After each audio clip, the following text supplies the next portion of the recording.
Good evening and welcome to VI Voices. I'm Emile Henderson along with Board McFarland. Clint Ferris and Yoki Hanley has the night off and have the night off. And so it's just the two of us tonight. And we are continuing with our election coverage as we have with us tonight Emmett Hansen Jr. or Emmett Hansen II, who is seeking the office of delegate.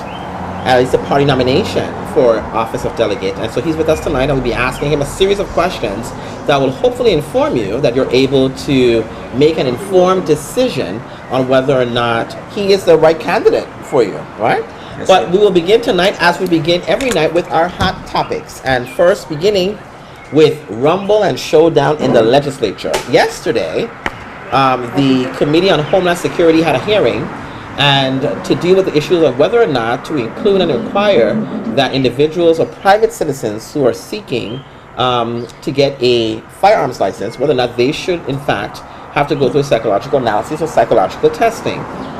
The session went on for quite a while and became very heated between Senator Nelson and Attorney General Vincent Frazier. Now, a couple things. Before we even get to the section regarding how they behaved, I think the real issue was the issue regarding the psychological testing and whether that is something that should be in place before one should get a firearm. What do you feel about that? I think,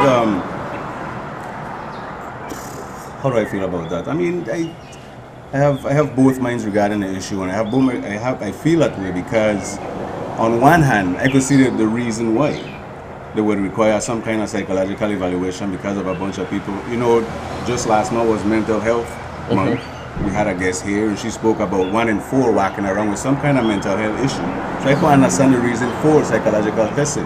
But on the other hand though, I don't see it as the people who have legal firearms are the one who doing all this crime. I'm guessing they're starting to look into that to curb the crime issue. I don't see that the people who are causing these crimes or who are doing these crimes, they're not the ones with the registered firearms. Now, surprisingly, though, Senator Gittens said at the hearing that he is not putting forward this bill to curtail crime, which seemed a little odd to me. But the issue that I'm seeing that comes out of it is the issue of whether or not the current policies that they have are being followed. And what we had in there, we had the Attorney General and the Police Commissioner pretty much admitting that they are requiring things that the law does not require. In essence, they are making up their own law. And so people who legally can get a firearm, if they comply with the law, meaning if the the Commissioner of Police comply with the law as statutorily written to get a firearm, a lot of them are being turned away as not. So it's like broad discretion is being placed in the Commissioner of Police to just come up with ad hoc rules without having any statutory authority for it. And not only that, they say the Virgin Islands is one of the most stringent places in terms of receiving firearm registrations. In any place nationally, in any place in the United States, the Virgin Islands is like one of the hardest places to receive a registration. So now to even add more restrictions on it, people don't understand why it's necessary. And it appears that there seems to be some discussion as to whether or not that violates the Second Amendment right. To that. You know, I believe that our Supreme Court, the U.S. Supreme Court, has indicated that it's not an unfettered right, which means governments can, in fact, set certain kinds of regulations on how people can get firearms or who gets to possess a firearm. But the issue is whether or not the psychological testing of it is necessary. And I guess we have to have some more discussion on that and determine whether or not it is something we should go into. Is there a rational basis or at least a compelling interest by the territory to have that done? But of course, we couldn't have that conversation yesterday because apparently Senator Nelson and the Attorney General got into quite a spat on air. Of course, we didn't get to hear most of it after they went on a break. But how do you feel about the way that our legislature is behaving? Is that then counterproductive to us really dealing with the issues and getting forward? Because it seems to me the legislatures, the senators that were there, did not jump on the chance of asking Commissioner Carrard and the Attorney General why all these ad hoc policies were in place and why they weren't complying with the law. But it's not like far-fetched for emotions to run high in situations like this, even though it is It's a shame that they didn't have an opportunity to get to as far as we said we should get. But distractions like this don't happen because of the issue at hand. And historically speaking, these two has been at it before. Everybody know how positive feel about the current administration. He's always against them in certain areas, and they're against him as well. So it's like a back and forth thing. Well, this will be very interesting. We'll keep you abreast of what's going on with that as this continues.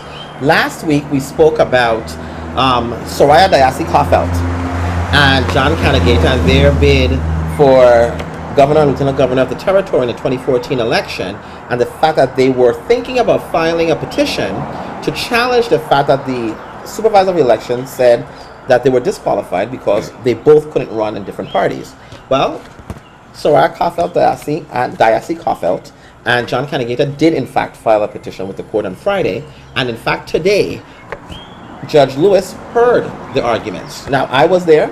Sat in. You were not there. Yeah. I sat in to the hearing, and quite frankly, I must say that I can't tell whether it'll be upheld, the decision of the supervisor of elections, or the court will reverse the supervisor of elections. I really can't tell. Is Mr. Canegata a Republican? He's a Republican. He's a registered Republican. Miss what's her name? Miss Kaufelt? Miss Kaufelt. Is she a Republican? No, she's independent. What does the law say? The law doesn't speak to it. In fact, at all? Right. Quite frankly, the law does not prohibit a mixed team. What was the amendment that The amendment was about you changing your party after you've gone through a primary. Okay. But it doesn't speak to whether or not two people who are of opposite parties can run together as one team. Okay. Now, surprisingly though, what I learned today is that Mr. Canegata, when submitting his petition forms, did not indicate that he was a Republican. It was black. And the law apparently is where you don't specifically list what your party is, you automatically by default go into the independent section, right? The problems I think that the government has in this case is that there is no prohibition. You can't find anywhere in the statute that says two mixed teams can't run. Right. The problems I think that Kaufelt and Canegata has is that Canegata is currently running in the primary election as a Republican, but in the general election, if he's allowed, he'll be an independent. And whether that's or not, and I think that's where the conflict comes in, because in essence, what you're doing is, after the primary, you're changing your party, which there is a law that violates you from doing. I mean, precludes you, I should say, from doing that. So it'll be very interesting to see how this turns out. How Judge, Lewis rules on this. She's given the parties each 1 week. Given Kaufelt and Canegata 1 week to submit their written briefs on the issue, and the government has a week after they've submitted theirs. And then the court will then either rule on the papers or have another hearing to do more oral arguments depending on what happens. And then we'll probably issue an order in short order, since by September the ballots have to be out. And if the court is going to allow them to be on the ballot, then they need to know that before the ballots go out for purposes of the election. Which is in August, right? No, which will be November. No, No, but they're not in a primary. They're not in a primary. So they will go straight to November. Right. But you know what? What I think is great is the fact that there's what's the deadline? For you don't have a deadline for you to announce your candidate and for you to submit. It already happened. Right. Remember, she was running with Mosler first, and Mosler left her, or she left him, or whatever. I don't know how the story goes. And then she substituted Mosler with Canegata. Right. And so, but by that time, all the stuff is finished. So if they say no, you can't, if the court says no, you can't do that, there's really no way for her to correct it at this point. She'll have to sit out of the race. And so it'll be very interesting to see how this turns out. And we at VI Voices will keep you abreast of that, because it'll be very important for you all to know what's happening and what's going on with that. So we'll talk some more about that as we go along. When we return, we're going to have with us Emmett Hansen. As I said earlier as we opened the show, Emmett Hansen is running for delegate to Congress. He is running for his party's nomination in the Democratic primary, which is scheduled for August 2nd, and running along with Stacey Plaskett as well as Senator Sean Michael Malone. Tonight we have Emmett Hansen with us, as we will be questioning him about his issues and his campaign and what he plans to do for the territory. And it's once again for you all to be informed about what it is he's doing. And we'll be asking the questions and see what his responses are, and hopefully you'll be informed about that. We'll have Emmett Hansen when we return. Back in a moment.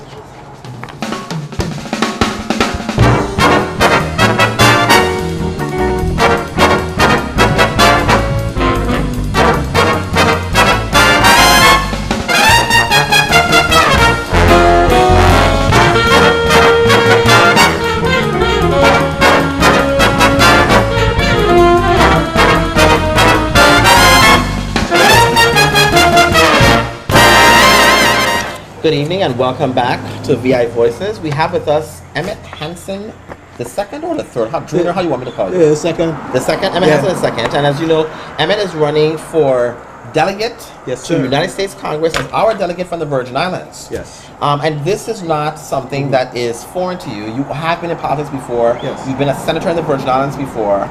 You've been a Democratic state chair. You're a Democratic National Committeeman, Yes, correct? sir. Yes. Okay, so politics is not new to you. Not at all. Okay, and so I just want you to give a quick spiel about who you are in case anyone doesn't know who you are. So our audience can get a little bit of who you are, and why you're running for this office. Right, Emile and Mr. Boyd, thank you so much for inviting me. It's a real pleasure to be here. As Attorney Henderson said, being in government service is not new to me. I always fashion myself more of a statesman than a politician and try to conduct myself as such. Working backwards, I'm currently the National State Chair of the Virgin Islands Democratic Party and had great successes this past February at our national convention where I was able to move pieces of resolutions which would benefit all the people of the Virgin Islands. One was to get our veterans money out of Puerto Rico and here in the Virgin Islands, meaning that we have a facility here for our veterans to go to and not have to go all the way to Puerto Rico for treatment. What we have here now is basically a Band-Aid clinic. I was speaking to a gentleman yesterday who told me he had to go to Puerto Rico to get his nails clipped because he's diabetic. It doesn't make any sense. It was accepted unanimously. The second one is something that's near and dear to everyone's heart because it drives up the cost of living in the Virgin Islands artificially, and that's getting us off that international shipping list. So that was also accepted because from medicine to car parts to appliances, you name it, because it's international, it just costs us more. And it should not. We're part of America, and nothing going from America to America should cost more money. The third one is to have the White House engage the citizenship issue for Virgin Islanders in this debate on immigration. Because that bill, although termed an immigration bill, speaks to conferring citizenship. So to me, it's a citizenship bill. And with us being involved with the U.S. for almost a century, what are we, 3 years out? Yeah. 3 years out. And you mean to tell me up to now you can't figure out we're citizens? You have no problem sending our young men and women off to war to die, but you're going to tell me someone who just reached going to be a citizen before us? I don't think it's right. And I think the time is right. Okay, Yes. let me try to understand what you're saying. I don't want the audience to be confused about that issue. Yes, sir. Okay. When you say that it's a citizenship bill that the White House is using, Yes. and that somebody can come in here and be a citizen before us. Right. I'm confused by that. We are citizens. So We are, and we are citizens, full citizens, as long as we are physically on the mainland. okay. When we are here in our home, we have to go through customs as though we're in a detention camp to go anywhere else, even Puerto Rico. You don't have to do that going from state to state, from America to America. So is your Yes. position that the White House should necessarily treat or should deal with the issue of the unequal treatment between the citizens, whether you're here or there? Right. Okay, the reason I ask, I don't want the audience to be confused. The No, fact these are the when you questions I say- like. Right, when Yes. you say that, because when you say that they'll be citizens before us, I Yes. don't want them to be confused that we are We're not not citizens. citizens. Yeah, and We you're are absolutely right. citizens. Yes. What the issue is that one case that led to a bunch of other cases has created this position that we should somehow be treated differently Yeah. because we live in the Virgin Yeah, Islands. and you're talking about the But we insular are- cases. The insular cases. Yes. So we are full United States citizens. As long as we're in the U.S. No, we are full United States citizens who do not receive full United States citizens benefits. Okay. So make sure we get that clear Yeah, so that there's yeah. no confusion in Yeah. that. Okay. And it comes down to semantics because basically we're saying the same things. When we're No, here, we're not. Well, okay. Let me put it this way. Uh-huh. You can have children, but you're gonna say more. You ought to treat this one this way, but you can't do this. Right, but because they will both be my children. Okay. So Well, what I'm trying to get out, so we're clear, is that Okay. whether we're living here or there, if you were born in the Virgin Islands, you are a full citizen of this country. But the benefits- benefits, Okay. which is why I'm saying this case with American Samoa is so important. Yes, it is. Because what we're saying is that we are similarly situated, Yes. but we're receiving unequal treatment Right. under the law. And that's why that case is so Yeah, important. and I don't disagree with anything you said, because to me, if you tell me I could only get this or I could only get that, then I don't feel that I'm treated fully. Right.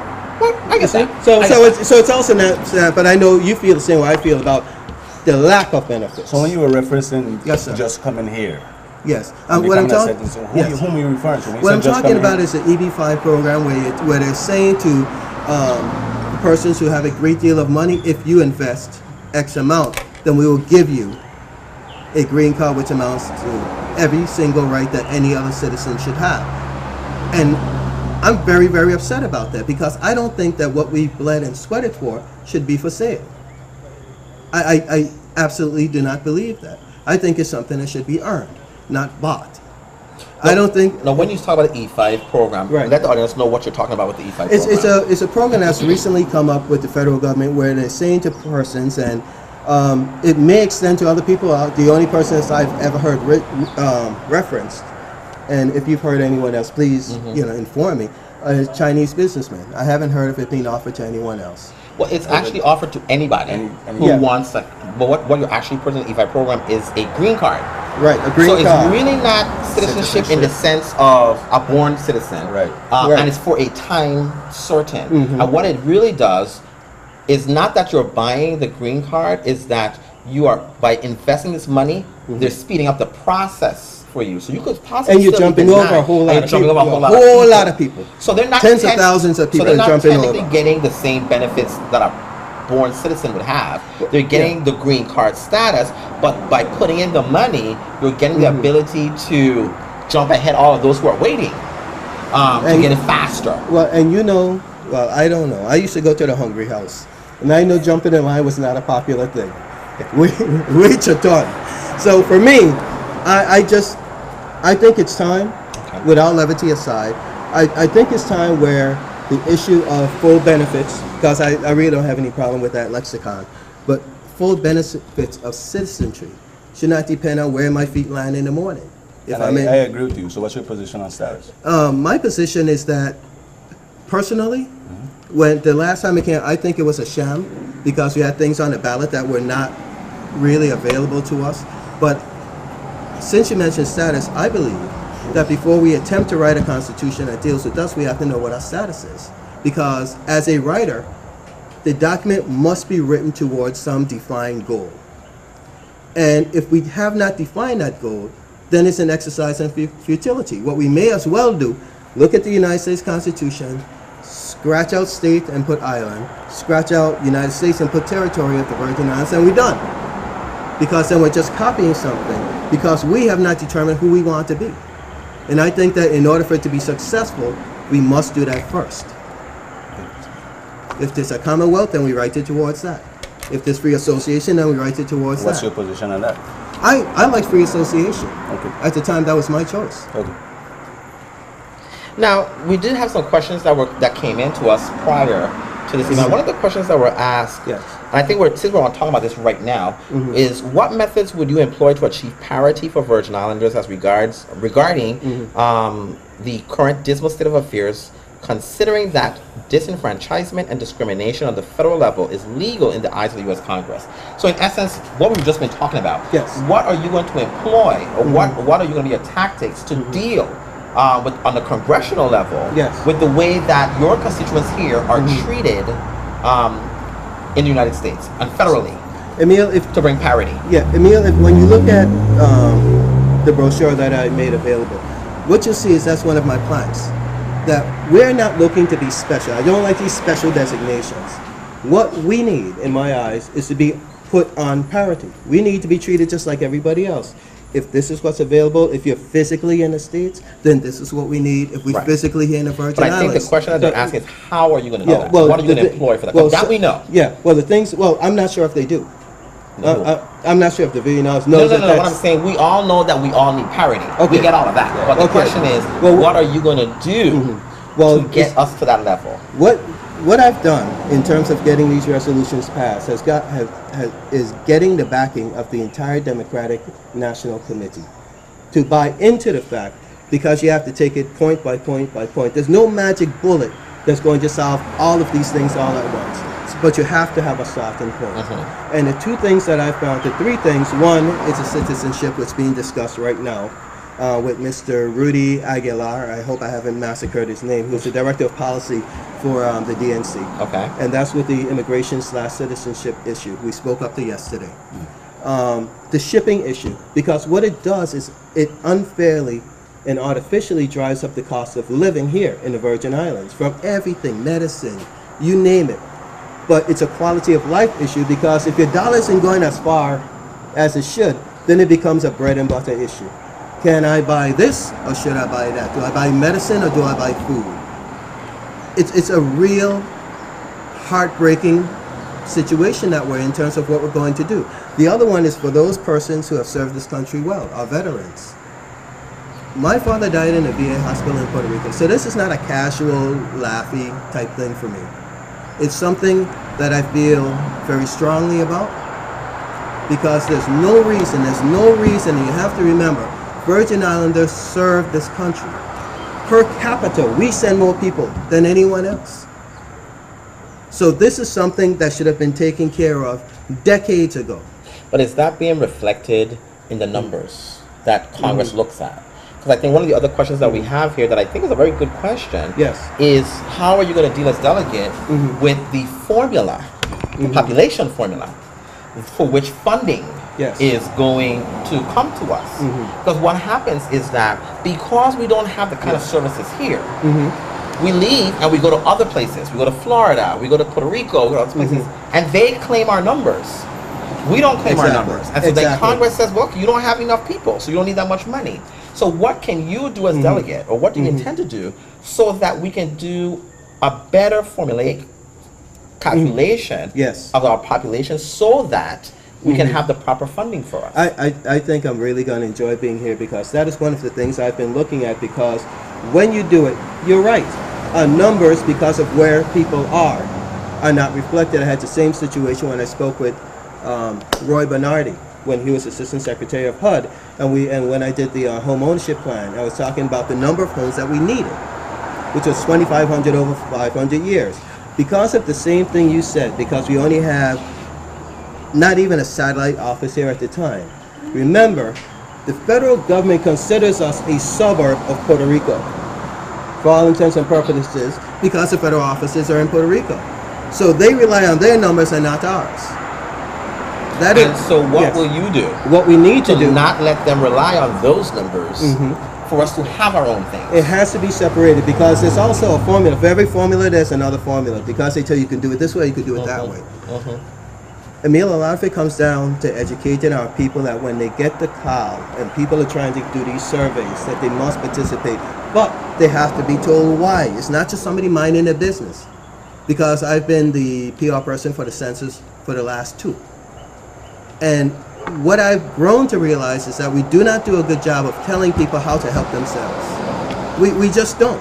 So what you're saying is exactly right. We will get the bare minimum as long as we don't demonstrate a need. But we have to have foot on the ground, door knocking policies to collect the information. I guess here's where I was trying to see if you would go to.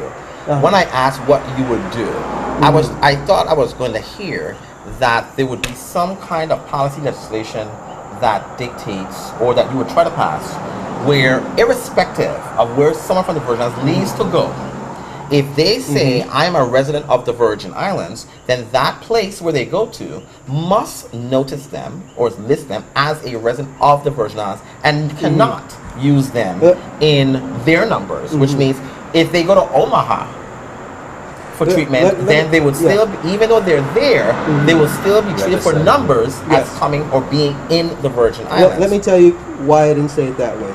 The reason why I didn't say it that way is because having been a legislator, I completely recognize that before I present this for a vote, I have to have the numbers to back me up. I must have the numbers to back me up. They're not going to do it because they like me. They're not going to do it because they got a big smile. They're not going to do it because of any other reason but that I have the empirical data to show. So, and that's why I started out, we have to start from here. But again, my question is, how would you get the empirical data if in fact, the people in Puerto Rico and Omaha and Florida are all reporting our people as Well, their people. let me lay it out for you. Because I don't believe in legislating or even running a committee in a vacuum. No one who says that they represent the people of the Virgin Islands should do so in a vacuum. To think that because I or anyone else has a grand idea, and it may be a very good idea, but if you think that you could get it done without the people, you're fooling yourself. We have to create groundswells here for what we need. And from that way, from my experience as a legislator, I come and I say, this is our problem, because what you said is absolutely correct with the formula. But it has to start here.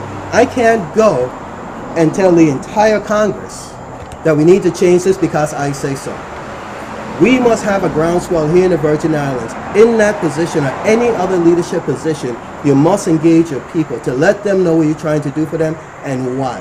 How am I going to change your life? What Emile said was right about how they calculate it, that where you get the treatment is where they count you, because that is the point at which the medicine is dispensed or anything else. So they have to account for that. But here, there must be an accounting as well. And if we don't let people know that, to say that now we have got the information, you have joined with me to get this, now I can go and ask for a hearing, and I can present this as evidence in my hearing. Because if you don't have that, you have nothing. And what would you be presenting? I would be presenting why we have to have the. I'll give you a concrete example to answer your question. When I was at the DNC, and they said, well, we know that, because I was quite frankly surprised they asked me to address the committee, because nobody addresses the resolutions committee. And they said, but what's wrong with the facility that you have now? And they were astonished when I said, we don't have one. They said, what do you mean you don't have one? And then I was able to tell them why we needed their support in getting it. So we cannot assume that they are cognizant of the trials and travails here in the Virgin Islands. And nor can we assume that because I say so in a hearing as a colleague, that they're not going to ask for proof. They need proof. And that is what we have to do. Because I think that, and I'm not throwing stones at anyone in particular, but I believe that we've let government get too far away from the people. And I think that we need to re-engage our people to show them where we need to take them. All right, then I'll change it up a little bit. The rum cover over issue. Who's rum now asking for more benefits because of what Diageo asked? Yes. Do you think that jeopardizes the whole program after they get cover over program in Congress? Do you think that jeopardizes it, and what's your position on that? I think, quite frankly, that it's jeopardized quite some time ago. Okay. And the reason why I say that is because you can't have a temporary fix for a permanent situation. I think that we should have looked at the cover-up in terms of what does it cost today in terms of inflation. I think the same way how we looked at, how we did not, look at the price per barrel issue with Hovensa, that we didn't ask for it to be included as an inflation fee. What is that 5 cent worth today? What is a 13.25 or 10.25 worth in today's dollars? I think it should have been tied to that quite some time ago, because it's a precarious thing when you're talking about we going back every year asking for the same thing, coming back to formulas. It should rise and fall depending on that, so that when this happens, we don't have to get in a situation where we're putting so much out in front to subsidize. Well, we went in that position ourselves. Who put us in that position? Yes, we did. And that's one of the biggest problems that I have with the way we conducted business in the Virgin Islands, because we act like we still have a colonial economy. We make it so easy for people. In essence, we do, though. We do, but I have a problem with it, because we make it so easy for people to take money out of here. And the last person, and it appears that the last person we're concerned about are the people who live and die here. Why are we fighting to give away more money, but you're not looking at the people who are counting pennies? Okay, and how do you galvanize the people to support that or to be behind you? You talk about galvanizing the people, or bringing the people together so you can have the numbers. How do you do that? How do you address the people and get to the people? Who are the people? Well, I'll tell you what. You've asked some very good questions, because I've been trying to do it for 35 years. And I've been successful in some instances and not successful in others. But I think that unless you keep trying, then you shouldn't call yourself a leader. How do you try? Well, you know what? Coming here tonight is one way. There are a lot more ways to do it than there used to be, to tell you the truth. Just in the time that I've been home, I didn't have a cell phone, I didn't have internet, I didn't have text message, I didn't have blogs, we didn't have shows like this. It's become easier rather than harder. But you have to keep focused and you have to keep pushing to do this, and you have to have a goal in mind. My goal is for everybody to have a decent standard of life. That's my goal. And that's why I've re-involved myself in this process, because I believe in my core, in my heart, that it could happen. Okay, we're going to take a quick break and come back with some more questions for Emmett Hansen. I do want to do some more follow-ups on the issue regarding the cover-over program, because I'm not sure that you went to where he was asking. But Okay. when we get back, we'll do that. some more questions. Back in a moment.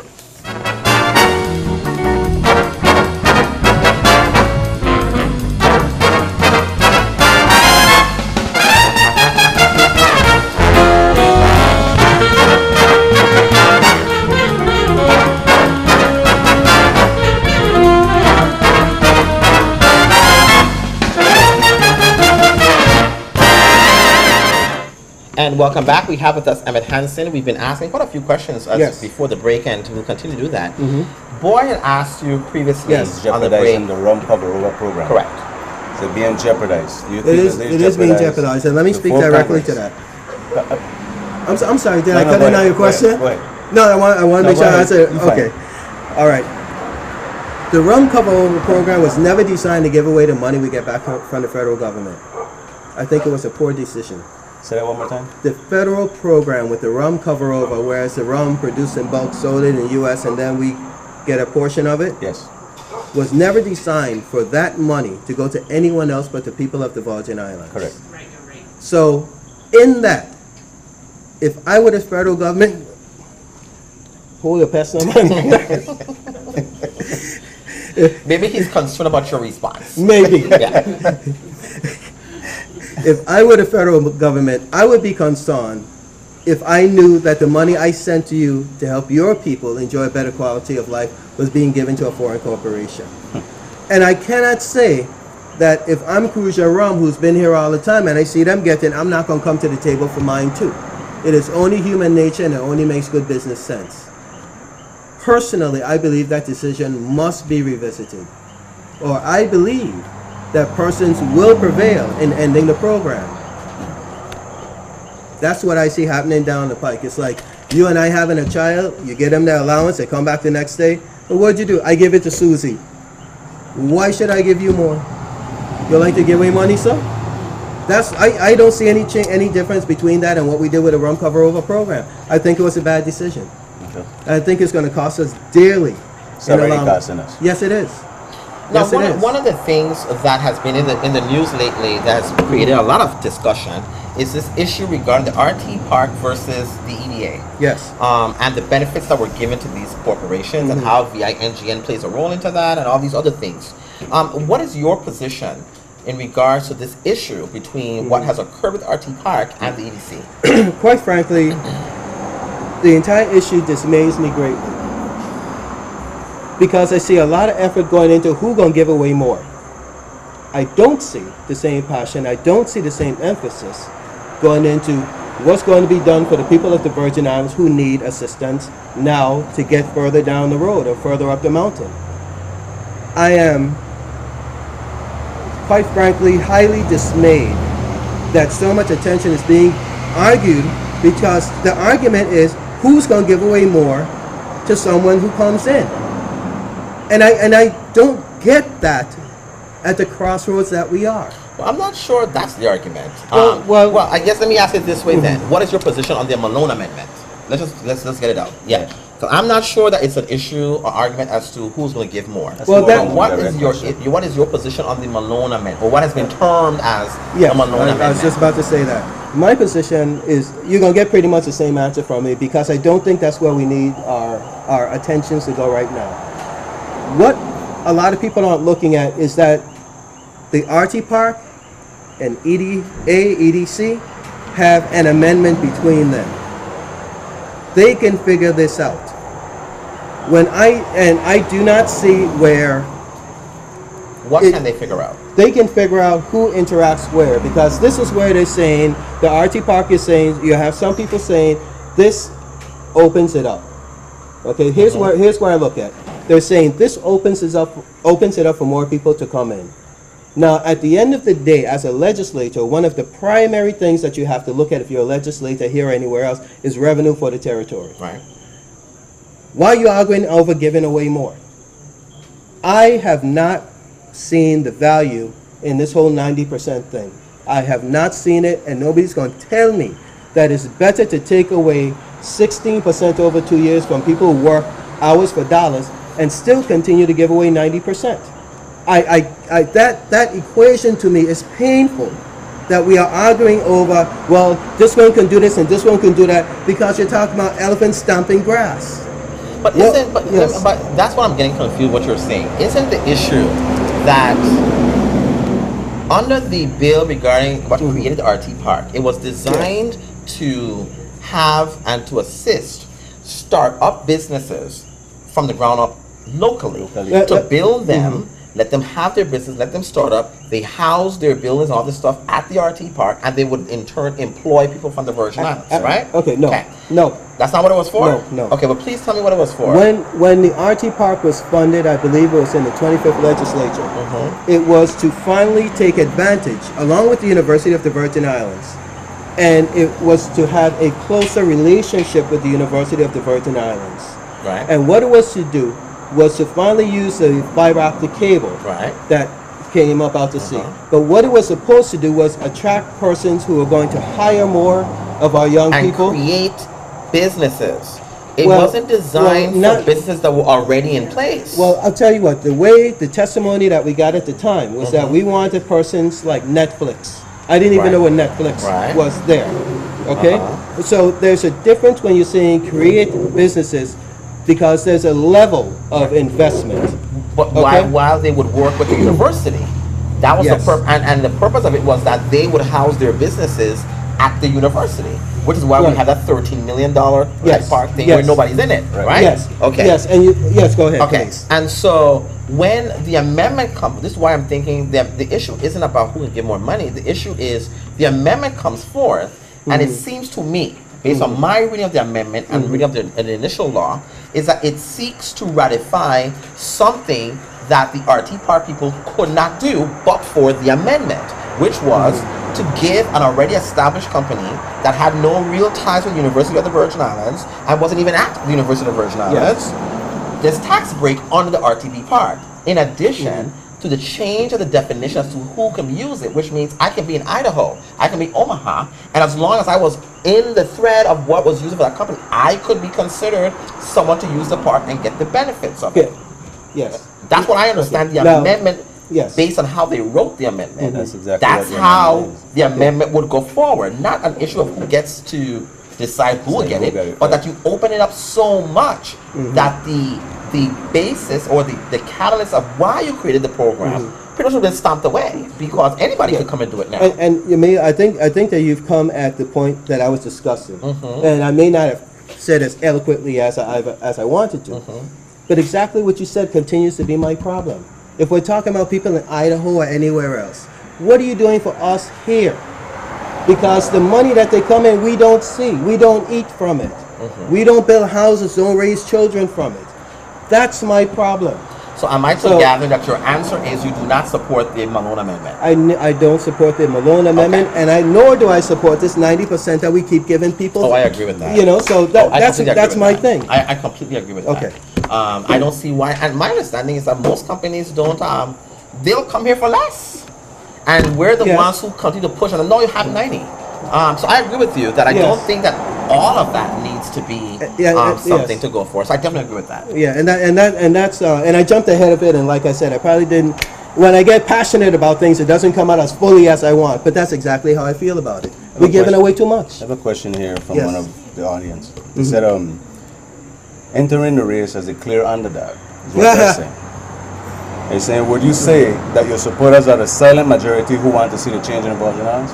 Well, I don't agree that I'm the clear underdog, and the reason why I tell you, I mean, they have their opinion, and I do respect that. However, when you look at the fact that I've won 2 of the highest seats territorially within the Virgin Islands Democratic Party in the last 2 elections, I'm currently national state chairman. I've been state chairman, And what some people may not realize is that I finished high school in St. Thomas. My brother has lived in St. Thomas virtually his whole life. My mother graduated from, retired from Lockhart Elementary School. You know, we've owned a house in Tutu for well over 2 going on 3 decades, if not 3. I don't know so much about that underdog thing. I would presume that my background, my legislative, my ability to be a vote getter territorially, particularly in this Democratic Party, says that somebody else may be the underdog. But I don't think that that's a t-shirt I care to put on. Okay. All right. Well, I'm afraid we wouldn't do it either. Okay then. I don't think anyone would. You know what I mean? Yeah, I ain't care who tried to put it on me, but if you look at my history, maybe, you know, remember that old show, Underdog? Yes. Okay, he always end up winning, right? Right. Okay then.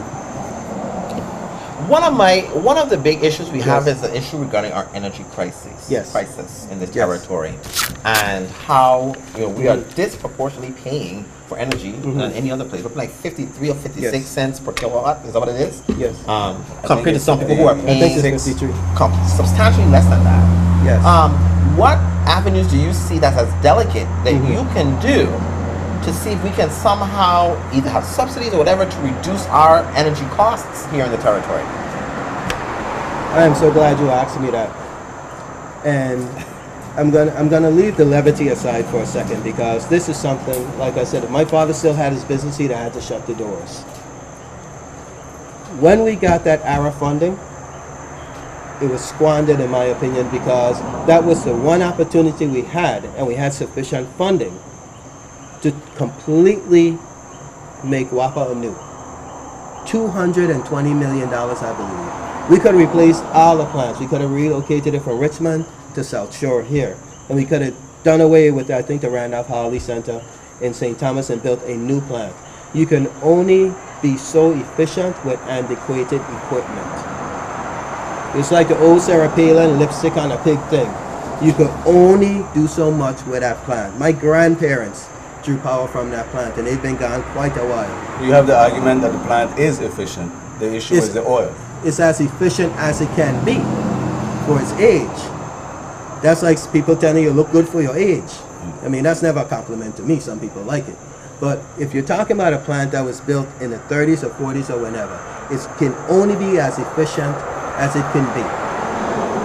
I saw something the other day that I sincerely hope that we can actually be the testing ground for, and that is the solar roadways.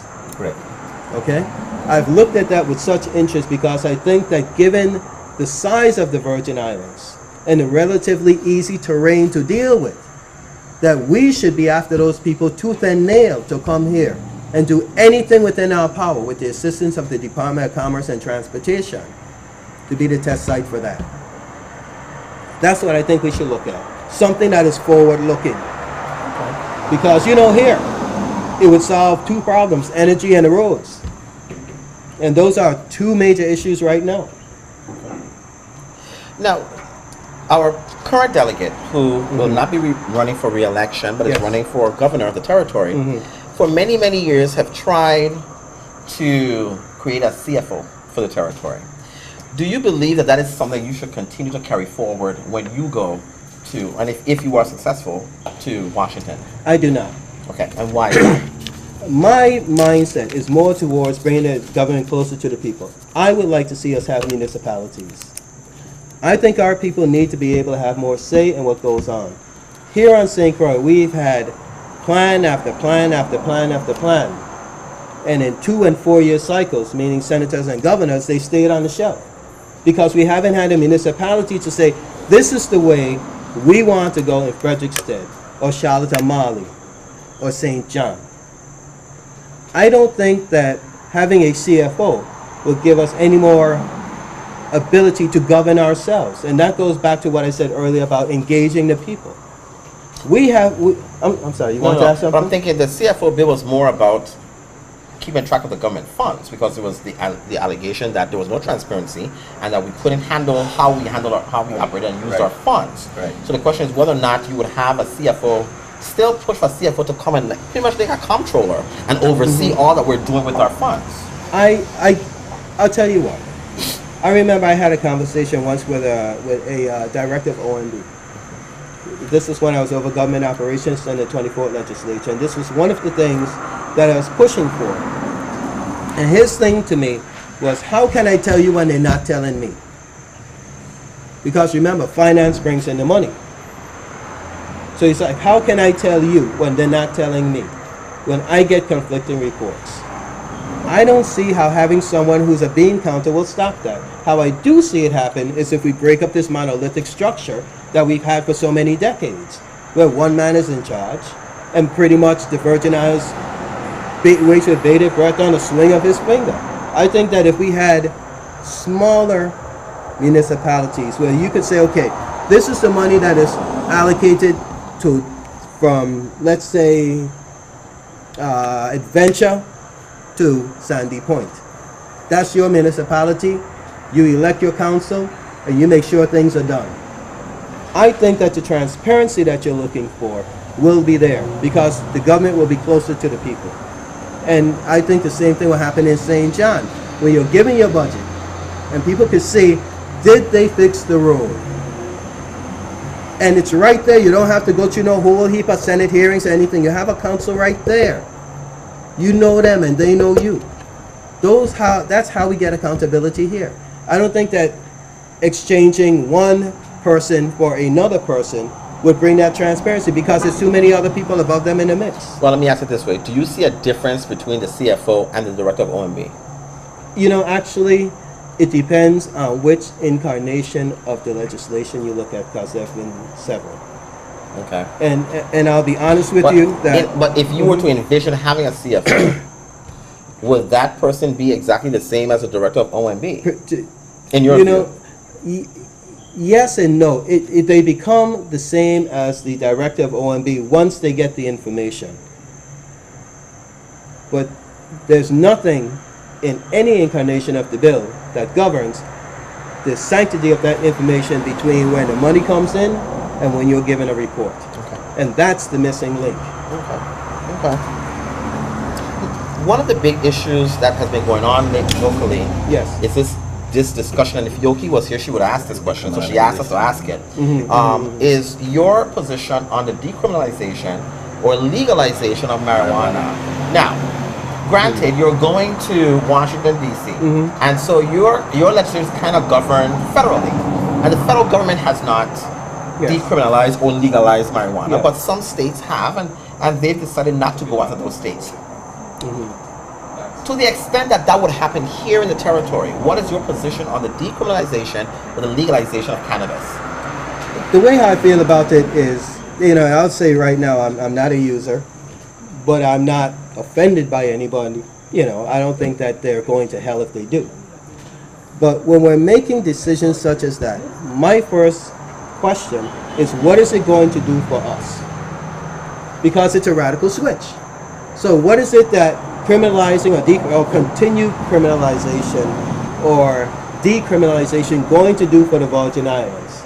And quite frankly, I haven't heard anyone that can convince me, and I've been in this conversation many times with my friends, I haven't seen anyone who can convince me that's going to be a boon to our treasury.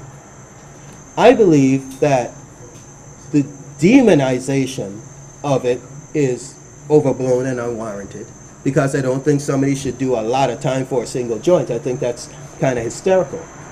And I don't see that. But my thing is that if we're going to do this, what is it going to do to increase or improve the quality of life in the Virgin Islands? And I don't see where, if we can't grow food, how are we going to grow this and it's going to be a boon to us? I just don't see it. Some people have said tourism. How many? Okay, so and I've heard that too. I don't know if I believe it, because we said that about casino, didn't we? Yeah. Well, that's a little different, because it's not like we have places for people to stay when they come to the territory. Well, even so, none of them are full. I mean, when I said that, I don't mean it's a direct correlation, but I'm saying that it's a draw. Is it just that it's a draw? So, because Yoki would be on you right now. So let me just channel Yoki, and so your position would be that you do not support the decriminalization, legalization of marijuana, of cannabis. I don't. I don't think that people should go to jail for a long time for a single joint. I think that's overblown. Let me be very clear. Go to jail for a shot thing? I think you could find people. I think you could find people. I think we have too many people in jail right now. So that's decriminalization. No, it's easing. I don't think it should. No, but I'm saying that's the difference between decriminalization and legalizing. Legalizing it will just be, it won't be legal. It will be legal now, Right. completely. Yeah. Decriminalization is where it doesn't become a criminal act per se, but it may be a civil penalty. It may be $100 fine if we catch you with one. It may be a $500 fine. Well, see, now I can get on board with that. Okay. But again, my personal focus is that if we're going to do something like that, in terms of perhaps going a step further, which you said was legalizing, what is it going to do for us? Now, you said tourism, maybe, maybe not. I don't know, because the other things I have heard have not had that effect. And I don't see people who are going to spend $800 just to smoke a joint. I just don't see it. And you're not a weed smoker, because there are weed smokers who will pay $800 to come someplace to go smoke a joint. Now, how you know I've heard. I don't smoke. I'm just saying that I am certain that ask the people of Colorado. Their tourism has completely gone through the roof because people have come there. But the difference is that in Colorado, it's heavily regulated.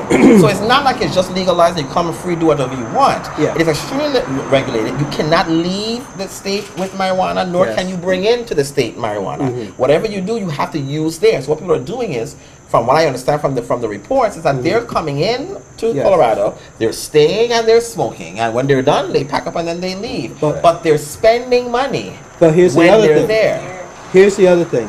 Now, I lived in the States, going to college and whatnot. The one thing I never liked was a road trip. I don't like being locked up in no car with nobody for the whole lot of time. People in the States like the road trip. You can't drive here. Right, but you can fly. And, well, that's where the money comes in. And I think that if this is what I'm going to do, and I'm playing devil's advocate at this point, if this is what I want, I feel like smoking weed. I feel like smoking weed till my hair fall out. Am I going to get on a plane and fly to the Virgin Islands, to St. Croix? Let's just say St. Croix. Or am I going to jump in the RV with my friends and drive to Colorado? Because that comes into the decision-making process as far as how do people enjoy it. The decision-making process going to be, do I go to St. Martin, well, yeah, where is illegal, or do I spend my money and enjoy the best of both worlds in the Virgin Islands, where I get sand, sea, the beaches, plus some weed? And you don't need a passport. And you don't need a passport. That's the decision-making process right there. Yeah, and like I was saying, I've heard that. I'm just not convinced that it's going to be. And if somebody could do a study and show me, then I'm fine. All right. Okay. You see what I mean? Then Yes, I'll be sir. fine. But I haven't seen that yet. Okay. You know, so Well, we'll be back in a moment. We should wrap up with Mr. Hansen. Back in a moment.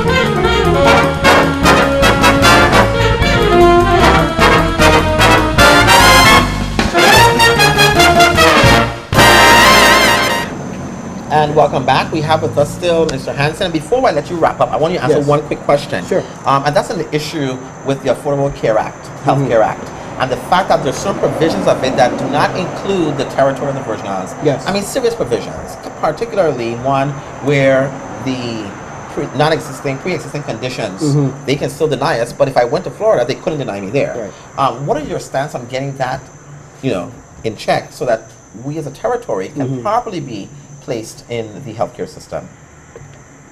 Attorney Henderson, you've asked probably one of the most salient questions here tonight. And the reason why I said is because I have an aging parent, I am a diabetic, and I have a son who hopefully in a couple of years will find a wonderful young woman and have children, my grandchildren. This has to be one of the focuses of what we do. This has to be fixed because it comes back into what we started with the am I not an American? There's absolutely no reason that we should not have been included, and I consider that one of the great failures of this generation, that this opportunity presented itself and we were not included. Fully. We're including something, but not the things that I think would be most important. Because when you look at the proliferation of chronic diseases, diabetes, high blood pressure, And when you look at the fact that, yes, we do have a cardiac center, but if we're discussing this with any amount of clarity whatsoever, that's the end game. That's where you go after the diabetes and the high blood pressure has finished working on you. Then you have a cardiac situation that is terminal. It's only a matter of time. So when you're talking about being able to deal with these preconditions, that's why I said it's probably the most important thing we've talked about, because of our genetics. We can't change who you come from. But I don't want to run out of time. But I guess Okay, I want to yes. ask you, assuming that you make it to Washington, D.C., when Yes. you get there, what exactly are you going to do in regards to dealing with the issue of the fact that the territories, particularly say the Virgin Islands, is not included? This is, well, there are two things.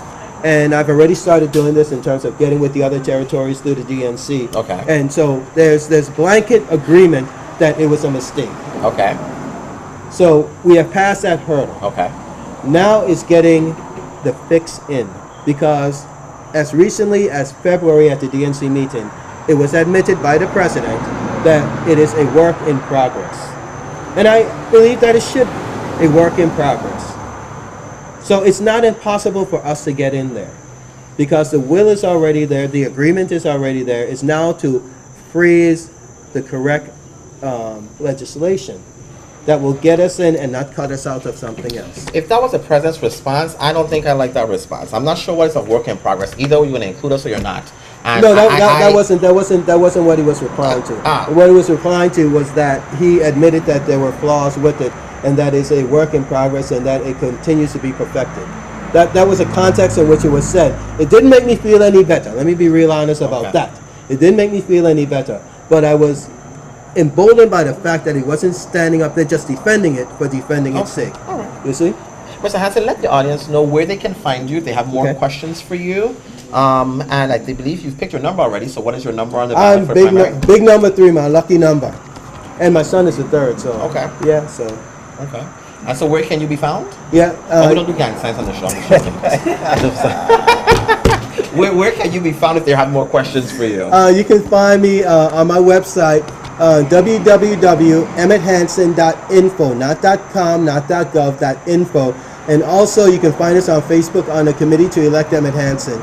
And thank you so much for inviting And thank me. you. I really appreciate the time. I love the questions. And I'm glad you're on the show. I really am. Thank I you, would sir. rephrase that question a little bit though. We Yes. ask you what would he do? I would say what can you do? Because it goes back to the whole status. Yeah, thing. well, what can you do? Well, it goes back to what we started with doing, Right, was we raising the started issue. right there. Yes, we've already started dealing with it because nobody's included. So we had to start to do that to make sure that there was a consensus within the party that created it and pushed it, that they are willing to go ahead and correct the error that was made with our omission. And that's been done. So should I be successful, then the groundwork has already been set for us to go forward, to work with those folks who control this 3,000-page document to see exactly where. You see, because that's where having legislative background comes in. That it's not as simple as an amendment, because those get you in trouble, but that you have to really do what's necessary. And in all instances where we have been excluded, that is corrected. In all instances where you said this shall inure to everyone, that in every single instance, that correction is made. So the correction itself may be 60 pages, but it must be comprehensive. Okay. Thank you. Well, we want to thank you for being on the show tonight, and we want to thank you for listening. We know that we are in very trying times, and as we've said in every show since we've been doing this, that the 2014 election is a critical election. I know we talk about critical elections all the time, but I think that this year, 2014, really genuinely is a critical election. It's a time where we make decisions as to whether or not we are going to proceed forward positively, or we'll continue to go around the downward spiral that we're in. And that's why we're doing these shows. We're doing these shows so that you can be fully informed and that you can make informed decisions on the individuals who can represent you or who you feel properly represent you. We urge you here at VI Voices to go out, ask questions. Don't be afraid. It is your constitutional right to ask questions of people who want to represent you. Ask them the questions that you feel are important to you. Ask them about their not just their platform, but what are they going to do in regards to your platform. let it not solely be a response that is clearly rhetoric. Let it not be a response that seems to be on the top. Let it be a response of what am I going to do, and this is what I'm going to do. It's an important time. And we're asking that you continue to become informed and let your voices be heard. If you have not registered to vote, go out and register to vote. Make sure that you do vote not only in the primary election, but in the general election. And we at VI Voices will continue to bring this information to you so you are fully informed. Remember, your voices can be heard and should be heard. And the only way to do that is through the stroke of your pen or the pushing of a button, depending on what machine you're going to use when you participate in the election this year. But remember that your voices matter, and we will continue to bring that information to you. So until next week, you all have a wonderful evening. Good night, everybody. Thank you so much. I really appreciate it. Sure. Thank you. Appreciate you covering that.